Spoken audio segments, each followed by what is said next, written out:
Welcome to another episode of On the Road with WHCA. We have taken our cameras, actually we've taken you on the road with us down to Rhode Island. If you're somebody who likes comic conventions, well, as you can see, we are at one of the best around, the Rhode Island Comic Con, the 2015 version. If you're somebody who likes sci-fi, if you like stuff like Game of Thrones, if you like different games, you want to learn how to do lightsabers, if you want to meet some folks from shows, past or current shows, this is the place to go, as they have over 100 guests. There's all kinds of stuff for you to see and purchase right here in downtown Providence. We're going to go inside, and hopefully we're going to be able to speak with folks who do cosplay, maybe some stars. Maybe we'll have a chance to speak one-on-one with the original Incredible Hulk himself, Lou Ferrigno. So stay tuned as you get to see what's going on in there, courtesy of On the Road with WHCA. Stay tuned.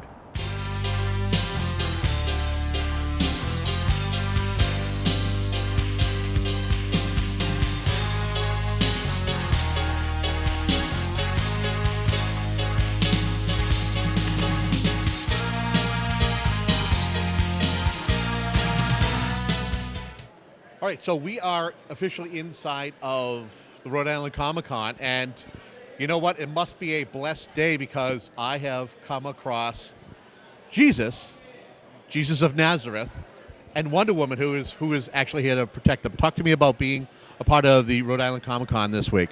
It's an awesome experience. I mean, there's so many people dressed up. There's so many people here that have a love for, nerd culture, I guess, and it's just great to be around. It's a good community. And if we can have you guys just step this way just a little bit, because security wants to be able to get in and out, because that's what it's about, is the security here. Talk to me about being here at the Comic-Con yourself. This is our first time at Rhode Island Comic-Con. We've been to Boston Comic-Con a couple times now, and this is even bigger than Boston. I'm actually a little impressed by it. I just met Jason Momoa, so it was great to meet Khal Drogo. That kind of made my day. This whole experience is it's something I look forward to every year. Now, I have to ask you, I mean, what is it to come up with something, to come to an event like this, whether you're dressed as the Lord himself or as Diana Prince or Wonder Woman?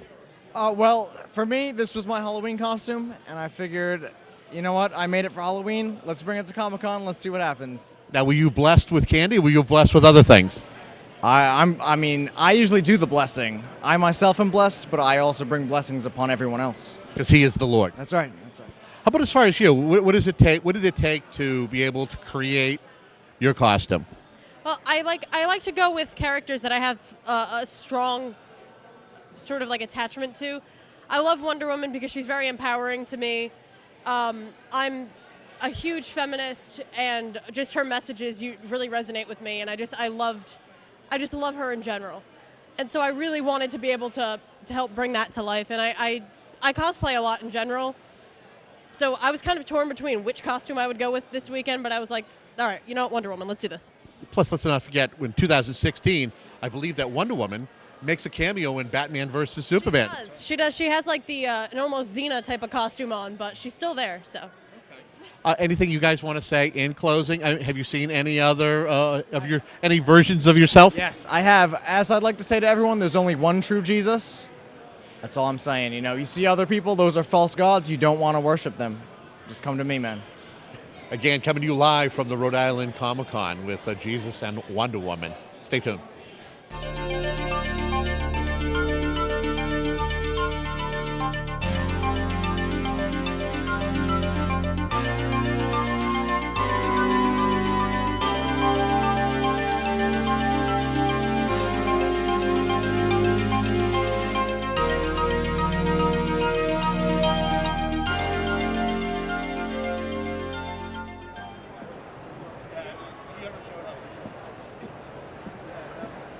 All right, so as you have a chance, this is where normally hockey is played, but because the Rhode Island Comic Con has grown huge, is that they're out here. And if you're looking to buy anything, whether it's a particular show that you like or pins, you name it, but people are still hanging out doing their cosplay thing. Look at this guy. What's your name, sir? Bacon. And what inspired you to have this as cosplay? Well, everybody loves bacon, and since there's no such thing as leftover bacon, I figured why not just, play to the crowd and just go with what everybody loves. This isn't a leftover from Halloween at all? No, actually, this is I wear this costume all the time. It's my third year coming to the Rhode Island Comic Con, and my third year coming as bacon, and everybody seems to love the bacon. Are you entered in the cosplay, any cosplay? I know that normally they have a big thing for cosplays, and it's a contest. Are you entered? No, but I think that I'm going to, because based on the reaction I've gotten today, everybody loves bacon. What are people saying to you? What's like the first thing? I mean, do you get a chuckle? Do you get people walk over, hey, I want to get a picture? What's it been like? A lot of high fives, everyone saying, hey, bacon, we love bacon, stuff like that. People say, hey, what happened? They say bacon's a carcinogen, and I say, are you still eating it? Of course. I mean, it tastes great. So who's going to give up bacon? Nobody. Everything is great with bacon. I couldn't agree with you more. Everything is better with a little side of bacon, that's for sure. And do you normally travel to other Comic-Cons? Or is Rhode Island the one place you go to? Rhode Island's the one place that I go to, and I think that you've done a great job here because, the amount of the stars, the way it's grown. I remember the first year we just walked in, and now this third year it's huge in the two locations. So I just think that the way it's grown and the popularity, and you see the traffic outside and everyone coming in, and I think that the organizers are to be commended for the way they really bounced back from last year and made this a far more accessible event. So this is really great this year. Other than more bacon, what would make a good complimentary side to bacon? I would think probably some baked beans, some eggs, and probably, if I had my druthers, one of the ladies from the Agents of S.H.I.E.L.D. Right on my side. Other than that, I don't think it can get any better than that. I don't know how to close it out than saying, hey, it's always better with bacon. We'll be back with more right here at the Rhode Island Comic Con.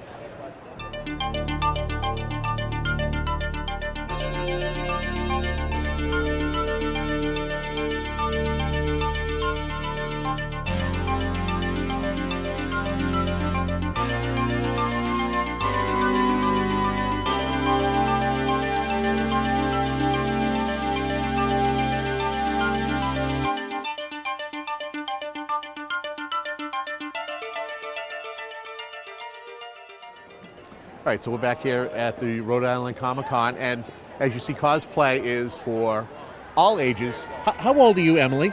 8. And what are you supposed to be? The advanced wasp from Ant-Man. What inspired your costume? Now, is this something you did yourself? Did you have help? I had help from my friend, and I got inspired by watching the movie. Watching the movie at the ending, the ending had the advanced wasp in it, so I wanted to be the advanced wasp. Okay. What have you seen here today at the Rhode Island Comic Con that impresses you? Other than your own costume when you looked in the mirror, is there anything that you've seen here today that makes you go, wow, I can't wait until next year, or later on in the day, or tomorrow? You might be back tomorrow, who knows? Well, the person who helped me make my costume, their costume was amazing. There,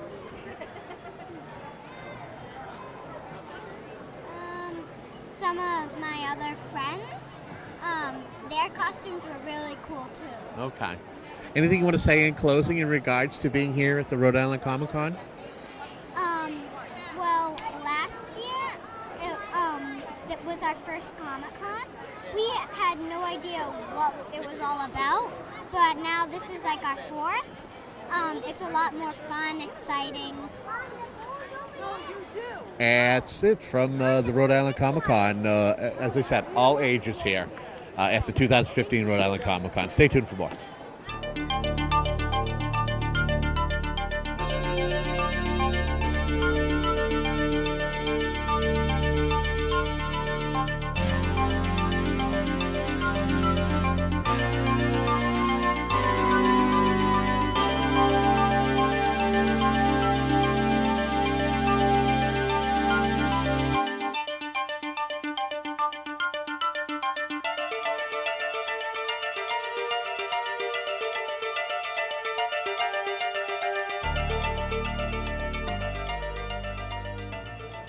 Okay, again, the cosplay is a big thing at the Rhode Island Comic Con. And we have with us your name, James? and you'll pull that off and say it again. James. And who's with you? Kendall. Kendall, talk to me about your outfit. This is my take on the Joker. I'm a female Joker version. How cool is cosplay that, you know what, it isn't, you don't have to stay within the lines. You can do something cool, create your own thing, an old take. It can go from anywhere as long as what you believe in. You can go as far as you want. If you really, really like, there's so many different ways anybody can go. There's so many different universes in the comic books area, so it can go any way, which way you like it. How many hours did it take for you to put your costume together? I've been working on it since May. That's it? May? How long have you been working on yours? Maybe like only a couple weeks. Oh. The days together. Yeah. Oh, so, okay, you do have her be. Who are some of the people that you have with you? Because I know you have a whole, and we'll take a shot of them. Who you got with you? My brother's Bane. My father-in-law is the Riddler. His girlfriend is Harley. His son is Green Arrow. And the daughter is Batgirl. So this is like a family thing. Yep. Like the whole family came. Yep. And where are you from? Canada. Canada. Yeah. Where in Canada? New Brunswick. Oh my God! And you came all the way down here for this. Oh yeah, definitely. What's been the most fun thing that you've seen since you've been here? Ooh, that's a lot. That's really kind of hard to like pinpoint somebody. Dressing up is definitely like part of it. A lot of people have great vibes, and it's so nice. It's really nice around here, so everybody's great. I just really like to dress up. What would you like to say in closing? What would you like to say in closing? Just hope more people would start dressing up. There you go. From the Rhode Island Comic Con, you can't get any better than this.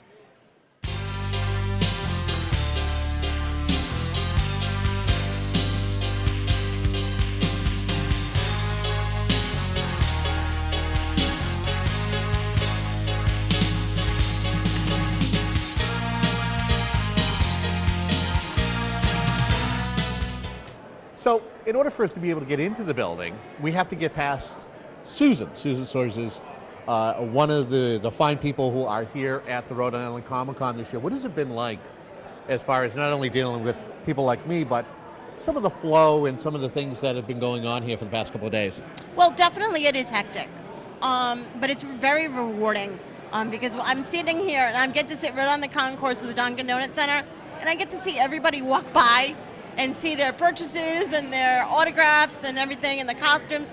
So it's very rewarding, but the process is long. We work on this all year, so as soon as this show is done, we'll be getting ready for next year. And it takes a lot of people. It takes a village. Certainly takes a village, but I love it. I love every minute of it. I love working with the press. I love seeing the fans, the celebrities, everything. It's just so rewarding. Now, Susan is the person that we went through in order to be able to speak with Lou Ferrigno, and he's one of the many great stars who are here. Who are some of the folks, other than Lou, have you had a chance to either speak with or interact with and kind of make sure that they're happy during their stay here during the convention? I worked with Peter Cullen and Frank Welker. We organized some phone interviews for them, so I've gotten to work with them and speak with them. That was very entertaining. Very interesting. I loved it. It was awesome. And then yesterday, I had the opportunity to work with Charles Martinet and get him some press yesterday morning. So that's been interesting. And then I didn't speak directly to Henry Winkler, but I did work with his agent to get him an interview with one of our local newspapers. So that was also very interesting. Obviously, my generation is Happy Days, so being able to set up a interview for the Fonz was really cool. I say the same thing, is that it has been cool to interact with a lot of these folks who are here. What has been the most, cosplay is kind of a big aspect to the Rhode Island Comic Con. What's been the most interesting or set of interesting costumes or cosplay outfits that you've seen? Well, I'm a Disney fan, so I'm looking at the Belles and the Rapunzels and the Snow Whites and the Auroras, and all the princesses walking by. That's really what hits home for me. But I've seen a lot of great costumes. I'm excited tonight about the costume contest that we have going on at 7:30, so that's exciting. Everyone's walking around with all these elaborate costumes. And people take that stuff seriously, right? Oh, absolutely. My husband actually is a cosplayer, so he has his costumes made. He's a pirate, So that he has all different kind of pirate coats made and everything. And it's very serious. We get seamstresses make the costumes. We go shopping for the fabric and the buttons and the doodads and all of that. And Fantastic. he's home making up his big hammer that he has, this big wooden hammer. So knowing it firsthand, not only just seeing it from the being at conventions, it's serious business. Anything you want to say in closing about this edition of the Rhode Island Comic Con? I just really want to thank all of the press that I've worked with this year. I have such an eclectic group of press, the largest that I've ever worked with, and they have just been so friendly and outgoing and cooperative, because it's not easy when I have to put certain restrictions, and because we have so many fans. We have 60,000 fans here, so we're all about the fans, but we want to get the press as well, and they've just been so welcoming and supportive and cooperative, and it's just been such a joy. I'm so glad to be back on staff with Rhode Island Comic Con. Here she is, Susan Soar is here for part of the staff of the Rhode Island Comic Con. Stay tuned for more right here in Rhode Island.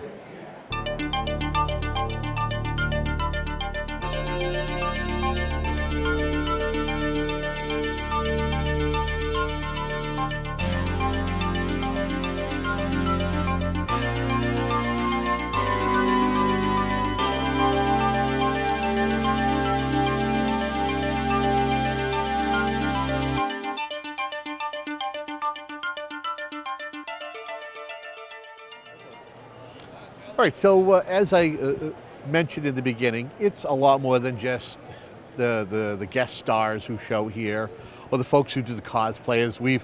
I think we've done quite well. We've shown you some, from the youngest to the oldest. We had a whole family of people from Canada, for crying out loud. Is this, you have people here who, are awesome when it comes to illustrating, whether it's posters, comic books, graphic novels, you name it. And we have a gentleman here, Joe. Joe, tell us a little bit about what you do. Well, what I'm doing right now, I'm selling my comic book called Gas Mask Suicide. It's basically an underground punk rock story about a 15-year-old kid who got tired of the goth scene, and then slowly he got involved with the punk rock community. And as the story progresses, he kind of gets himself into trouble, and people notice that he cannot get hurt, he can't die. And then at the end of the first chapter, you find out why, but I'm not going to give any spoilers. Don't give it. Let them buy the comic book first. Definitely. What got you into drawing? Was it at a young age, and was it something that there was certain comics that you would try to recreate, and then eventually you're like going, I want my own thing? How did it happen?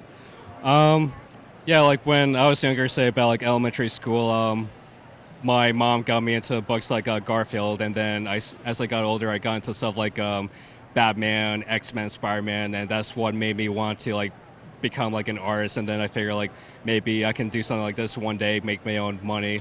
But about junior high, I kind of like stopped drawing comics because some of the other kids kind of like didn't take me seriously. Like, oh yeah, I just want to make comic books. So I took a break for that for a while. But then when I got back to high school, I started reading independent books, and I figured like maybe I could give it another shot, and here I am.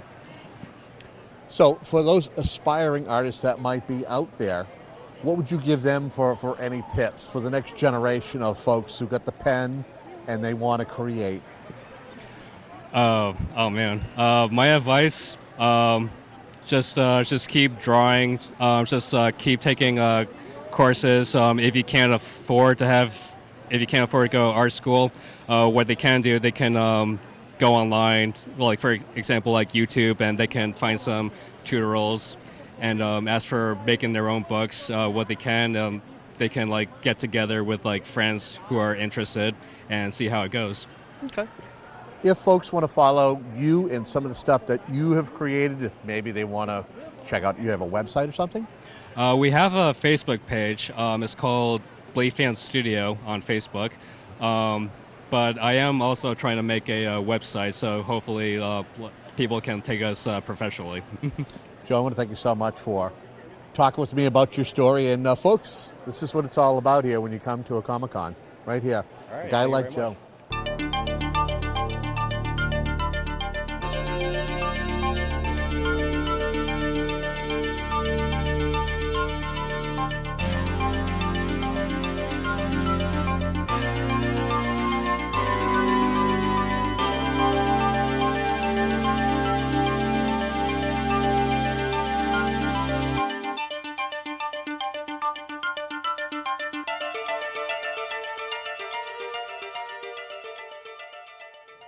All right, so we're kind of just kicking back here with a good friend of mine, Russ Orcutt. Yeah, that's And it took me a couple of minutes to kind of practice it. It is. Russ A lot of people get it wrong, but They do, yeah. it's a but hard word to say. Again, I practice it. Russ is one of the many vendors who looks forward to coming to the Rhode Island Comic Con. What's some of the things that you have a chance to not only see, experience, but also kind of share with the people who come here every year? I can give you a good experience I had yesterday. Ooh. I physically bumped into the actor Mitch Pileggi. Are you familiar with him? Dante. X-Files? Oh, no, this yeah. is not Dante. This was the guy Skinner from the X-Files. Oh, I know, yeah. He's been in 100 movies, Shocker, everything. So I bumped into him, and I didn't even know it was him. I was like, oh my God. And like I realized who he was. And I was like, can I get a picture of you, to show everyone that I met you? And he's like, oh, I'm kind of busy. I was like, all right, I'm sorry. Well, can I just tell you the story? So we had a Halloween party the other night, and we're watching Return of the Living Dead, Part 2, the classic, humor comedy zombie movie. Sure. And I realized he was in it. So I told him that, and I was like, oh my God, the Shocker light is in went this. on. Oh my Yeah. God. And he was like, that was one of the funnest shoots I've ever done because I got to use this giant machine gun on the back of an army Jeep.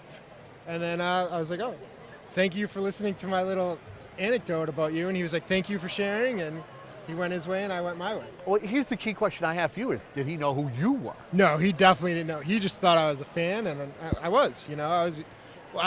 When I walked away from him, I had probably 100 other movies I wanted to ask him about that all hit me the second I walked away. It always happens. That's Yep. the way it always happens. Well, how much stock do you come with when you come to an event like this? Because we're DIY and really don't have a lot to finance things, we try to make 2 of every size of every T-shirt. And if we're lucky, we sell out. And if not? And if not, I got to take it home. Popular thing that you're selling. What's the thing? Is it the pins? Is it the shirts? The pins are always the most popular because for $1 you can get something. So it's a really inexpensive takeaway from your experience. And we have a much larger variety of buttons than we do T-shirts. So we can cater to a bigger assortment of fandoms. Now, you have a lot of people who are passing by here, the foot traffic. What's been the most interesting outfit, cosplay that you've seen, whether it's one person or group of people? You get the best seat in the house. Yeah, it's great. You get to sit and watch all these people. And a lot of the cosplayers are super happy to talk to you and let you take pictures of them. I think my favorite I saw was possibly, I'm not sure if you're familiar with Venture Brothers, the Cartoon Network.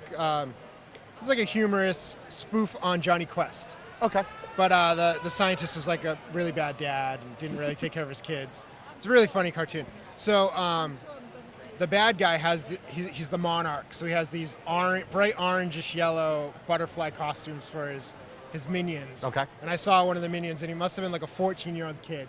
Goodness. And it made my day to see him, and it made his day that someone like cared. You know what I mean? I was like, oh my God. And then Pointed it out. we shared that season 6 just started, and we talked about the season premiere that like aired the other day. Almost like the moment that I had when Garth walked by with Wayne. Yeah, exactly. And I said, oh my God, it's Garth. He goes, good buddy, dude. Yeah. So it happens here. It happens constantly. It happens It's great. constantly. Anything you want to say in closing to the folks who are watching that camera right there? If you didn't come to Comic-Con, you missed out. Make Missed sure you out. come next year. They've already booked the dates. I saw it. Carrie The Fisher's flyer supposed has to it. come again. Carrie Fisher should be here next year. Yeah, couldn't make it this year.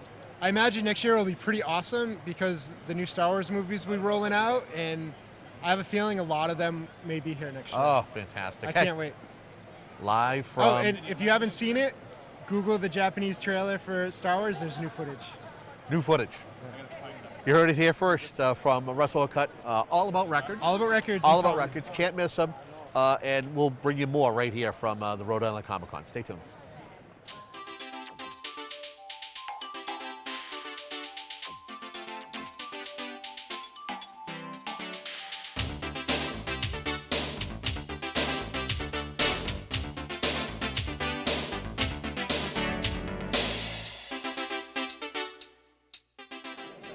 All right, welcome back, and we are with a gentleman I'm very, very recognized from, if you like, Revenge of the Nerds, King of the Nerds, which is the TV show, and other things. Talk to me about being here at the Rhode Island Comic Con. Well, it's my first time, not my first time in Rhode Island, but my first time at this Comic Con. And it just came up and it's really been a treat so far. I'm having a great time. What are some of the things that when people watch, is it the first thing, the Revenge of the Nerds and all those movies, or is it the new reality series that you do, The King of the Nerds? Well, a lot of people have been asking about King of the Nerds because, I mean, Revenge of the Nerds is the big one for people because it's been, 30 years. But King of the Nerds, people really got into. Unfortunately, TBS canceled it this year, so we're trying to get it set up at another network, and we're hoping that's going to happen, but we can't guarantee it. So we're working on it. I loved King of the Nerds deeply, and I was really sad when that happened. You probably find, there were a lot of creative people that you had a chance to come across, and of course you find ways to find the King of the Nerds. What's some of the fun moments that you had during the taping of those shows? Oh, it was just watching the Nerds when we weren't on camera, because when Bobby Carradine and I were on camera, we were working, and it was like any other thing where you're up there and you're talking to people and you have to remember what to say and all that. But when we were not on camera, I would be sitting in the control room where we had the cameras on the Nerds all day and all night. We filmed them constantly. And all I would do is sit there and watch them because I just loved them so much. And many of them are now close friends, personal friends. So it was one of the great moments of my professional career working on that show. So we're hoping for a revival for the King of the Nerds. What else? You get anything else in the works? Actually, I do. I've got a new show. The pilot is called Heiston, Highston, Heiston, and it's on Amazon. And it started streaming night before last. And so it's I think, an amazingly funny and different show. That is, you can log on to Amazon and follow it. It'll be running all month, and if enough people watch it, then it gets picked up for a full season. So we're keeping our fingers crossed on that. We definitely are. Well, listen, we don't want to keep you any longer. We know that there are fans that want to come over and say hi to you. Anything you want to say quickly in closing? Well, just great to be in Providence again, and take care, everybody. We'll be back with more. Don't go anywhere.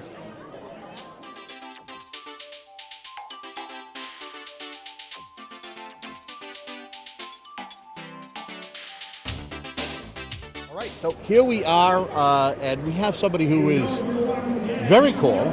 We have Felix Silla. Did I say that right, Felix? Yes, exactly right. Talk to me about being here at the Rhode Island Comic Con. You're known for so many different sci-fi things. Whether it's Cousin It, you're on Buck Rogers, Star Wars. We got another Star Wars coming up. Star Trek, I think, as well. I might have missed a few things. Planet of the Apes. They're all here. The list is long. I mean, 30, 40 years worth of work. When we did Buck Rogers, we had a lot of fun. 45 years ago. And I never believed that we were going to have such a kind of follower. Same thing with the Addams Family.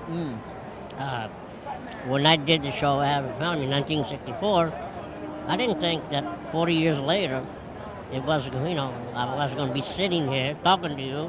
Say, look, everybody come to my table and enjoy. I said, oh, this is you? I said, yeah. Right. They never seen me out of the costume. So there's a hell of a follower, What do you like best about conventions like this, and what do you find most people coming up to you and talking to you about? Is it one specific thing, or does it vary? Well, they come and talk to me. They see something they like, and then they go see the other stuff that I've done. And the best thing it is going to a different convention. It's like making my fan happy. They finally get to see you out of the costume, and they know who was inside the tweaky costume, who was underneath the Cousin Hit, wig. So they're having fun. I mean, they can't believe it. It's like 45 years, they see you. Finally, they come over and say, oh, my God, finally we got to see you, and nice to meet you. I grew up with this, I grew up with that. I mean, everybody grows up with somebody, Right. So they really enjoy, and I have a lot of fun talking to them, to my fan.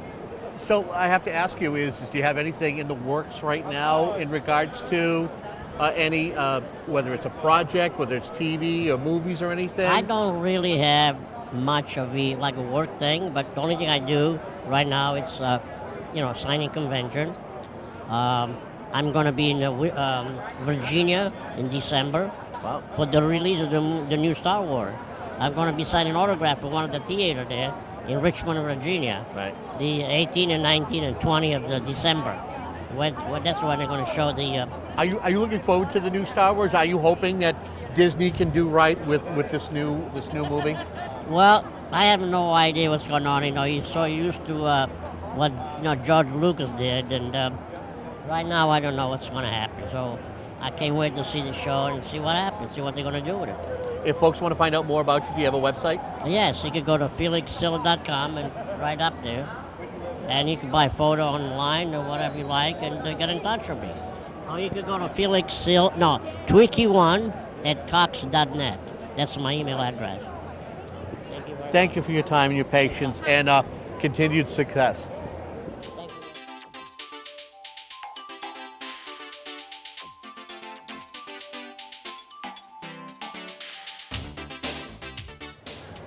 All right, so here we are in probably the best room of the Comic-Con so far, and we have a very recognizable guy. You recognize that face right there? It's Larry Thomas. And how would we know you? Because I say no soup for you. Oh, so that's like your catchphrase. What is the book about? Tell folks, and have you been getting interest since you've been here? Yeah, this is my book. It's a 398-page sort of memoirs of my journeyman acting career, interspersed with 52 of my own recipes and about 10 more that are from friends and chefs that I know. And it's basically, the story of what a journeyman acting career is like, and what got me to Seinfeld, what happened after, and lots of easy to cook recipes that have their own stories. I tell stories about the recipes, why I decided to cook that thing or what brought me to that, why I cook it the way I do. And it kind of weaves in and out of the acting stories. So it should be interesting. If I can ask, and it's unfair that folks only know you for one thing, but tell folks what some of the other things that you have done. Just don't tell them everything, because we want them to look at the book and read the book. Yeah. Well, there's the theater, like Barbara Eden, who's down the way right there. Yeah. We toured for like 3 years or so in a female version of The Odd Couple. Wow. And she wrote a very nice blurb for the back of my book. She's a doll. And lots of other TV guest spots on shows like CSI and Scrubs and Arrested Development. Also movies like Austin Powers and a movie called Postal and Redemption for Robbing the Dead. And so I've just done a lot of work over the past 35 years. You got anything coming up? Anything you're working on other than getting the book out there? There's one film that's being premiered in Chicago. It's called Mind Over Mindy. It's a kind of a romantic comedy. I play Dr. Fisher, the schizophrenic psychiatrist. Oh, very in cool. The movie. It's fun. What has the crowd been like here today? Amazing. Really? Amazing. I did this show in the first one in 2012, and although a lot of people showed up for that, it was nothing like this. I mean, it's so crowded here, you can't walk to the bathroom. You can't get through the crowds. So it's a very successful show. And evidently, Providence needed a Comic-Con. Yeah, and it's the fourth year. Is there anybody that you've had a chance to interact with or bump into while you've been here? Oh, yeah, there's a lot of people here that I know. I mean, Barbara, it's so wonderful that we get to bump into each other at autograph shows. And there's just a bunch of really cool people here that I admire and, know their work and stuff like that. So, I was hanging out with Dean Cain last night, and we were laughing because part of like what I did in the Seinfeld finale was hanging out in the back of the courtroom with Terry Hatcher. And we got to talking about Lois and Clark. I think I had auditioned for it 5 times and not gotten on. And I was telling Dean the really funny thing she said to me. After talking about Lois and Clark, she went, "I will never, ever do another 1 hour episodic in my life. And we started laughing about that because, you know, Desperate Housewives. But, so yeah, there's a lot of fun people here. Felix, how are you? We should have Lisa here with us. We should have Lisa here with us. Good to see you. Felix Silla. He not only fits in with the Star Wars crowd, you know, he was also Cousin It in the original Addams Family. And one of my oldest friends in the world is Lisa Loring, who played Wednesday. Right. So sometimes the two of them will do a show, you know, kind of an Addams Family reunion together. So, yeah, a lot of cool people, a lot of fun. Last thing I'll ask you is when you got a prime seat here, these folks who come here, a lot of times they have some of the most creative get-ups. Cosplay is huge. Is there anything that's walked by you like on, now that's interesting? Oh yeah, all the time. You know, so many interesting things. One guy was dressed as Jesus, and I yelled, "No soup for you, Adam!" And his friends are going, "Even Jesus doesn't get any soup," you know? And I said, "Hey, soup knows no religions." That's fantastic. Again, Larry Thomas, Confession of a Soup Nazi. Please check it out. Do you have a website or something if folks want to follow you? RealSoupNazi.com. That's RealSoupNazi @.com. That's it. Thank you so much for your time. My pleasure. Stay tuned for more from the Rhode Island Comic Con.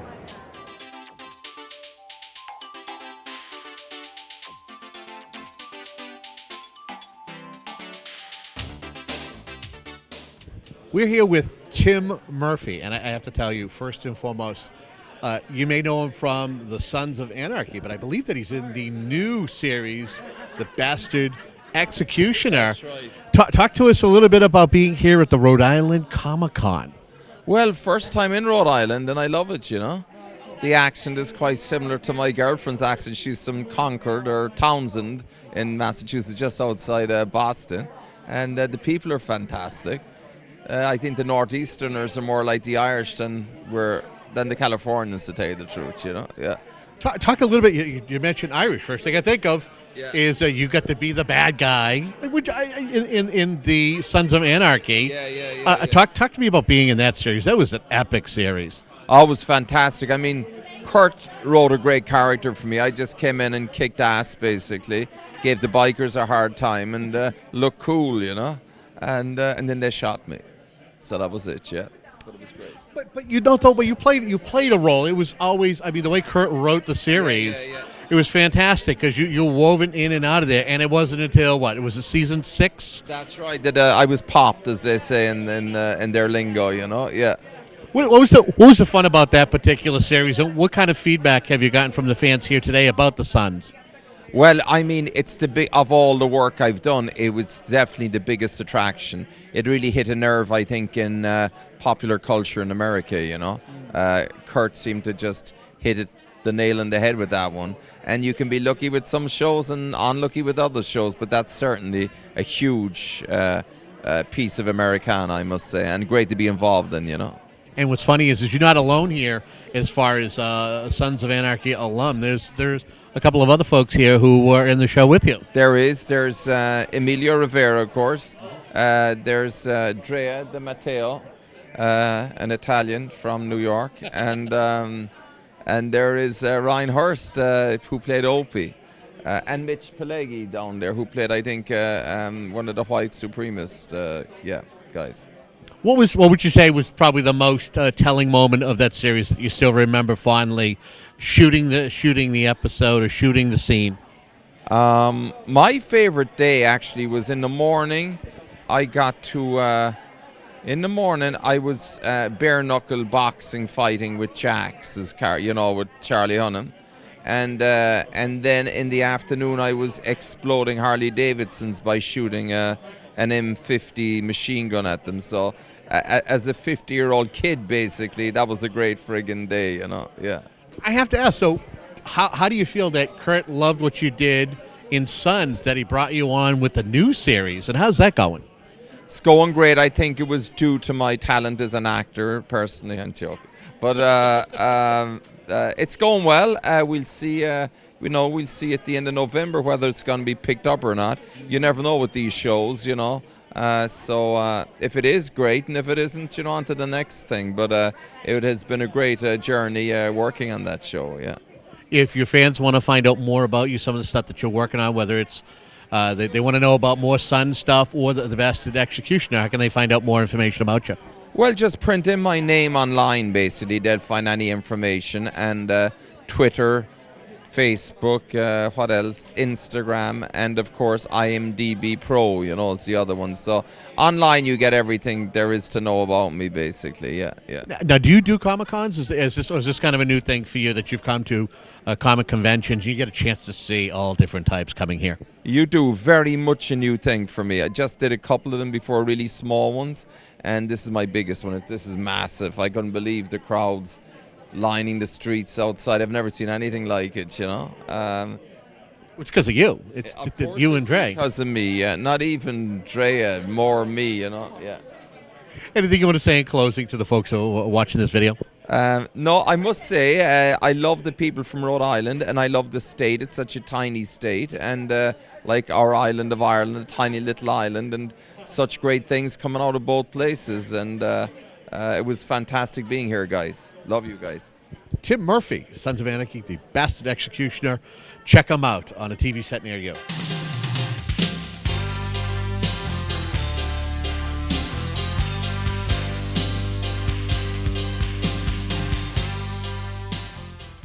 Welcome. We are here in the small state of Rhode Island, and we're on the eve of the Rhode Island Comic-Con.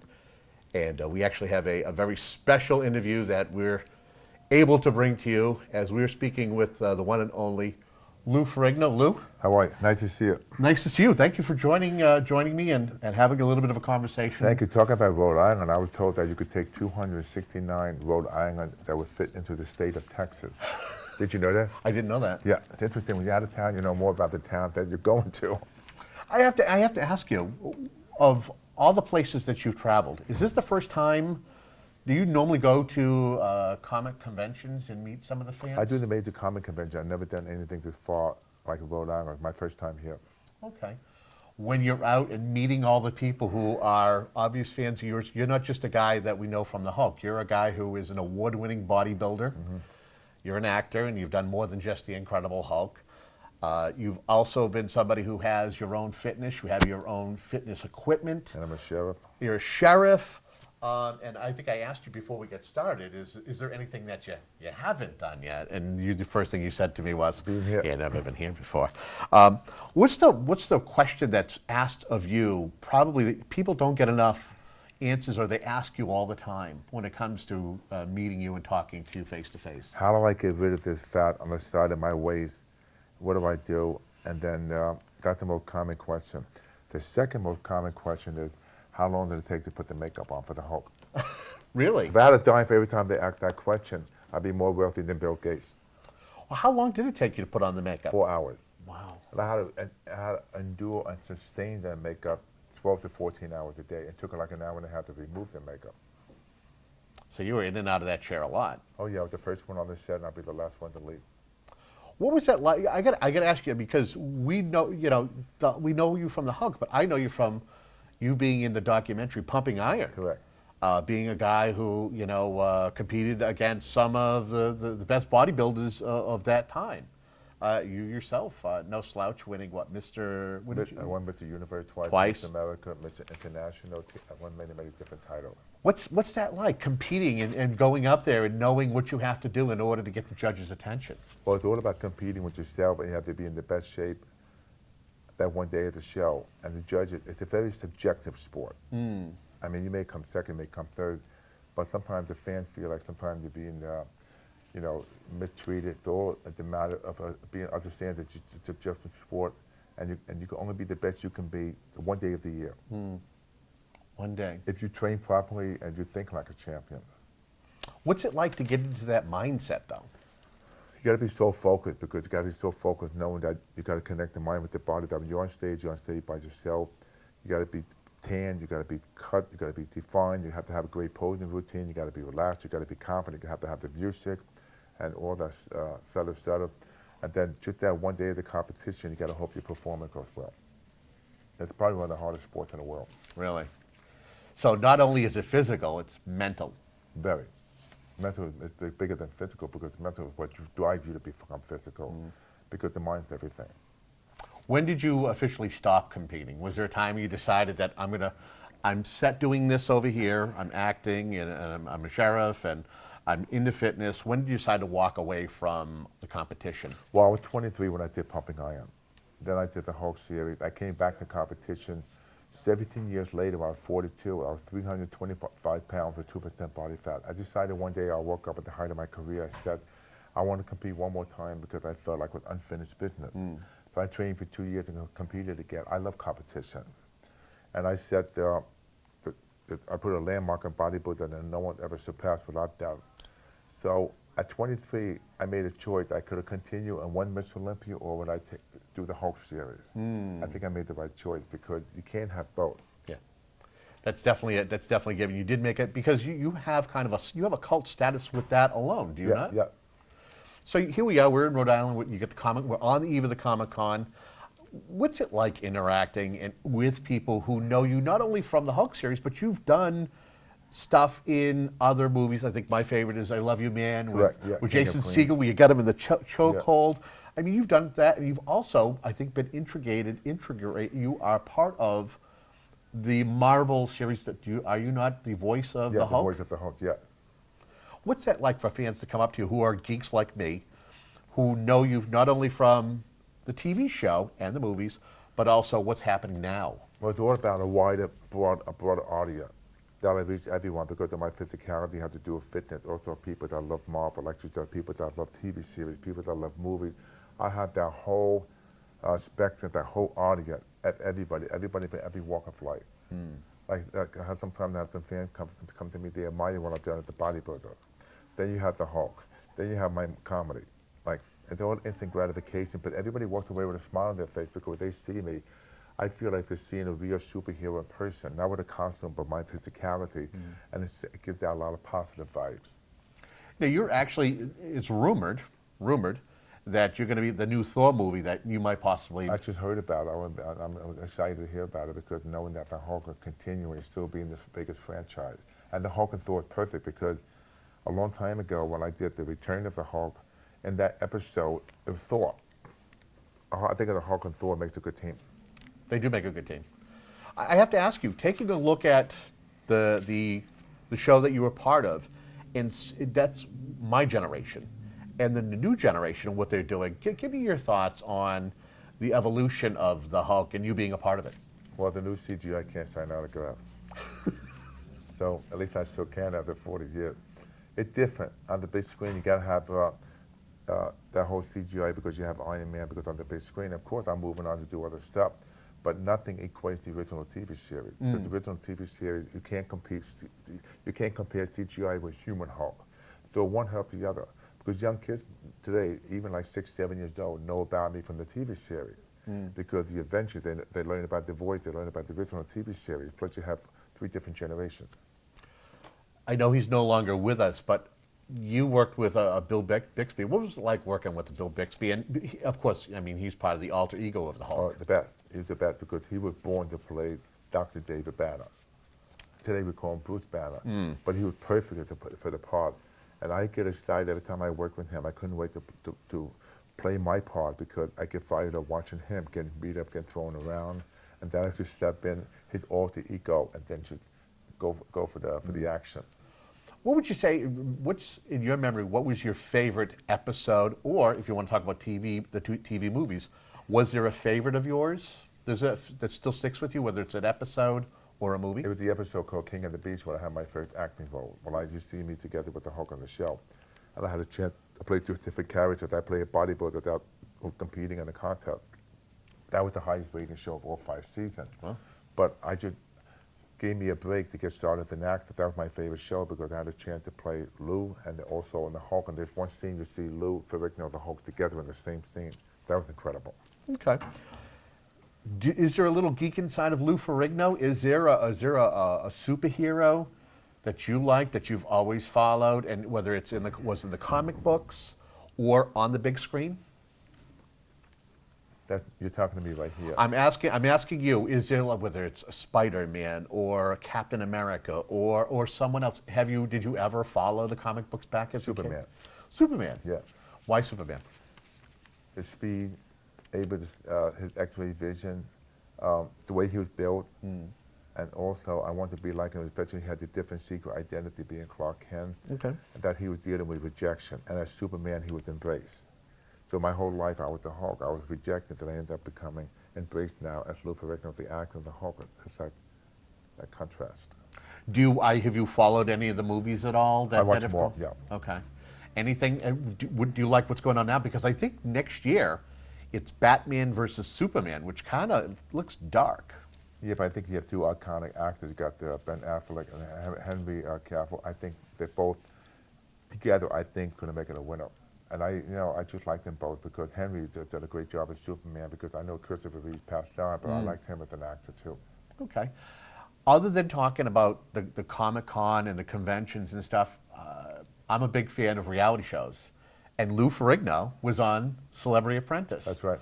What was that like, and what's it like to see Donald Trump running for president? Well, my opinion, I want him to be president. Oh. Okay. Because I want this country to be safer. We need to put the border up. I love all people, but we're having too many weapons of mass destruction come through this country. Sure. Now, I know Donald's a loose cannon, but he's talking about preserving our country. I'll tell you, I'm so glad I'm not in politics because, it's like you get mud thrown on you. It's tough. But Donald really cares about our country. And that's important because I deal with Homeland Security. We're having I want to live in fear. We live in fear now. And I think Donald could fortify and build up the military again. And basically, we want to be #1 as far as the economic country in the world. What was he like to work with on that show and interact with him? I mean, are we seeing the Donald that you had a chance to work with on that TV show, or somebody else? Well, Donald's a loose cannon. On the show is great because I had a chance to raise $100,000 for my charity. Awesome. And Donald gave me a chance. And Donald likes you, and he doesn't deal with the bullshit. And Donald's good to me.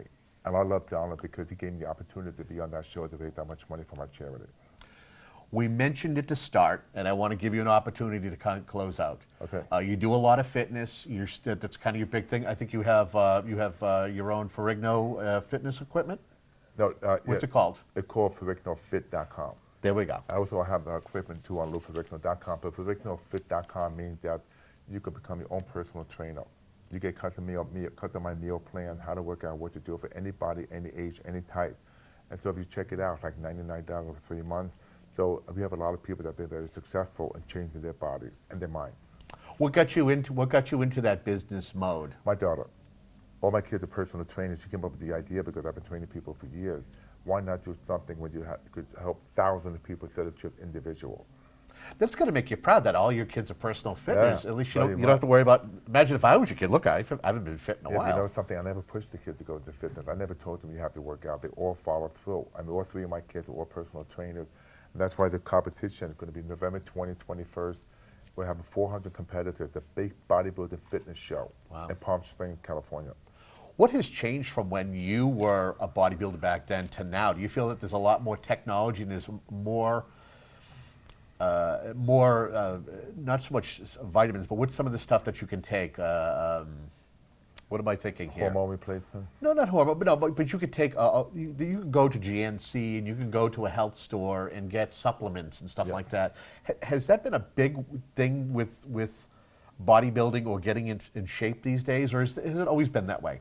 Yeah, it's grown more because everybody wants a shortcut. I mean, it's like whey protein, but you can't replace meals with great whey protein. But nothing's going to be replaced with hard training, sleeping good, and eating good. It's very simple. That's why I've been working out for 52 years. That's why nobody looks like this at 63. You know why? Because I'm passionate about it. I train barbells and dumbbells and machine. If you went to the store buy tons of supplement, that's not going to give you the physique. It might be like a supplement. That's what people forget. It's a supplement. It's not a replacement. Right. You got to eat the natural food. You got to train hard, and there's no shortcuts.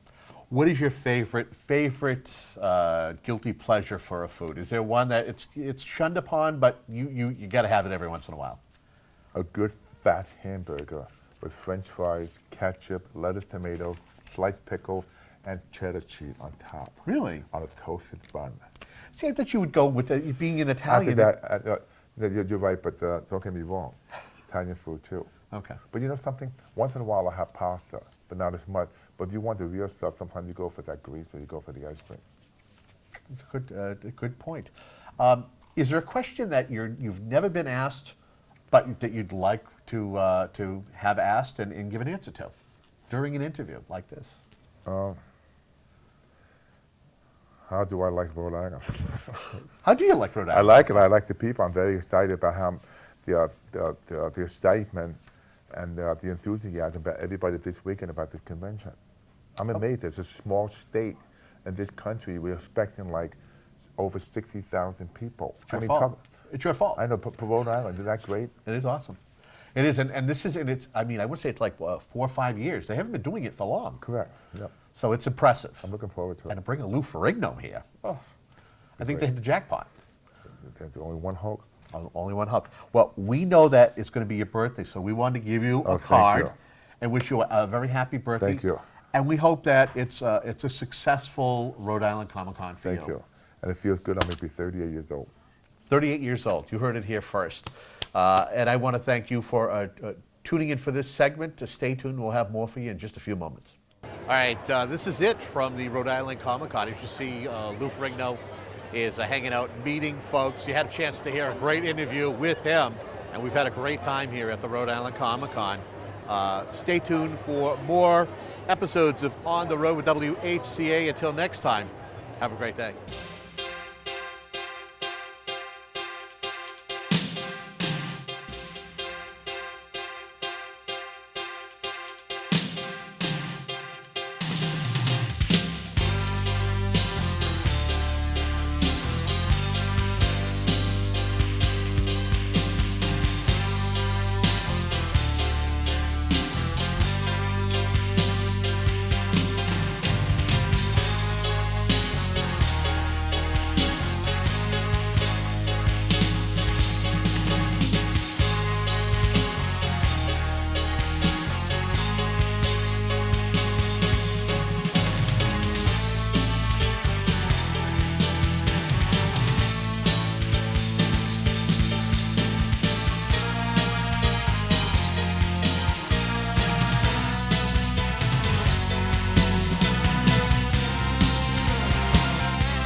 When some people struggle with their mortgage payments, they become frozen, petrified.